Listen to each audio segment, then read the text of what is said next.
कृषि मंत्री कंवर पाल ने साढ़ौरा में बाढ़ग्रस्त क्षेत्रों का किया दौरा।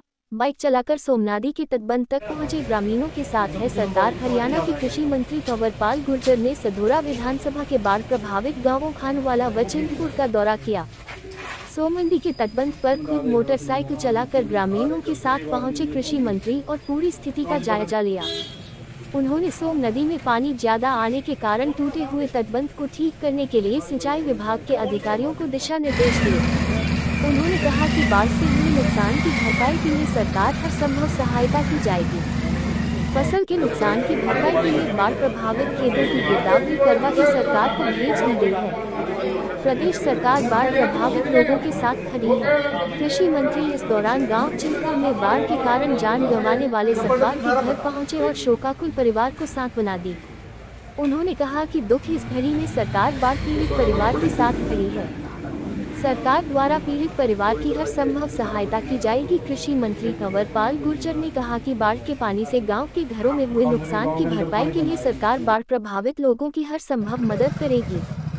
गलियां आदि जो भी खराब हुई है उनको ठीक करवाया जाएगा। नदी में दोगुना पानी आने के कारण व बहाव की चौड़ाई कम होने के कारण तटबंध टूट गया है। क्षतिग्रस्त तटबंध को ठीक करने के लिए 2 मशीन लगाई गई है।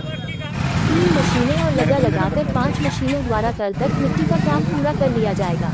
पत्थर व स्टड लगाकर पानी का बहाव बदला जाएगा। संकट की इस घड़ी में सरकार बाढ़ प्रभावित लोगों के साथ खड़ी है। कृषि मंत्री ने अधिकारियों से कहा कि बाढ़ प्रभावित इलाकों में किसी को कोई परेशानी नहीं आनी चाहिए। बाढ़ प्रभावित लोगों के बीच जाकर कृषि मंत्री ने ग्रामीणों से मुलाकात करते हुए कहा कि प्राकृतिक आपदा को हम आपसी सहयोग और मिलकर निपटेंगे। जिन नागरिकों का नुकसान हुआ है उसकी नुकसान की भरपाई सरकार करेगी। उन्होंने कहा कि संकट के इस समय में नागरिक धैर्य रखें और घबराए नहीं। सरकार और प्रशासन उनके साथ है।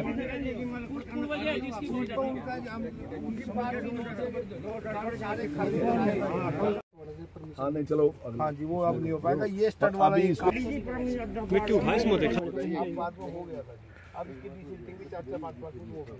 हाँ वो देखो क्यों लगता है बैठने। हाँ जी हमारा पुराना जाल 250 फीट पे ना सर 5-4 बनेंगे। वहाँ से इसे ऊपर से स्टार्ट होके सर अद्धा किलो पिछड़ आ गया।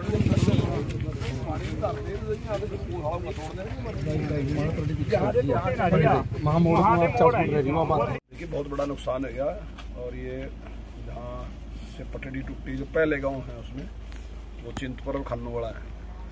और इन गांव में वैसे भी गांव में भी काफ़ी नुकसान है। फसल का तो नुकसान है ही।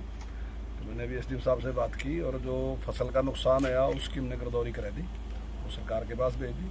और अभी मैंने एसडीएम साहब से कहा कि घरों में भी जो नुकसान है, और मैं समझता हूँ कि फ्लड के बाद ना 4-5 दिन बाद पता चलता है असली नुकसान का, क्योंकि मकान में कई बार टेढ़ा भी जाती है और ख़राब भी जाता है। तो हम उसका पूरा मुआवजा सरकार उसमें पूरी मदद करेगी इनकी। और भी जो तुरंत सहायता करने की है वो मैंने अभी बात की और अभी मैं डी साहब से बात करूँगा। तो तुरंत जो मदद है वो भी हम जल्दी इनको उपलब्ध कराएंगे। और जो गलियाँ और दूसरे ख़राब हैं तो उसके लिए भी हम पैसे की व्यवस्था करके उन सारी को ठीक कराएंगे। तो वहाँ जो दूरी है मतलब चौड़ाई जो का है वो कुछ कम होगी वहाँ चौड़ाई, ये भी मेरा ख्याल का मुख्य कारण है। जो एससी हैं इरिगेशन के उनका कहना है कि पानी जितना पानी आता है उससे 2 गुना से भी ज़्यादा पानी आ गया। यानी कि 10,000 क्यूसिक पानी आता है तो 24,000 क्यूसिक पानी आ गया। तो ये भी कारण होंगे। कुछ कारण दूसरे भी हैं कि नदी में बीच में टापू पड़ जाते हैं, उसकी वजह से भी है। और वहाँ जो बहाव है वो भी जो उसकी चौड़ाई थी वो कम हैगी।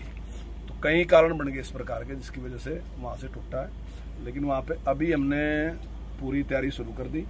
2 मशीनें अभी तक पहुँच गई, 3 मशीनें थोड़ी देर में पहुँच जाएंगी और 5 मशीन लगा के हम तुरंत उसको, मैं समझता हूँ कि कल तक ही हम इसका जो है एक जो मिट्टी का काम है वो तो कल तक ही हम शायद पूरा कर देंगे। और उसके साथ पत्थर लगाना, दूसरे लगाना और उसके ऊपर हम स्टड लगाएंगे ताकि वो पानी का जो बहाव है वो सीधा इस साइड में टक्कर ना मार के थोड़ा पानी का घुमाव हो उसमें, तो वो हम कर देंगे। बिल्कुल साथ खड़ी इनके और पूरी मदद जो भी सरकार के करने की है वो पूरी मदद सेंट बाढ़ पीड़ितों को राहत मिलेगी। जो भी जरूरत है वो निश्चित तौर से उनका जो भी नुकसान है उसकी भरपाई करेंगे।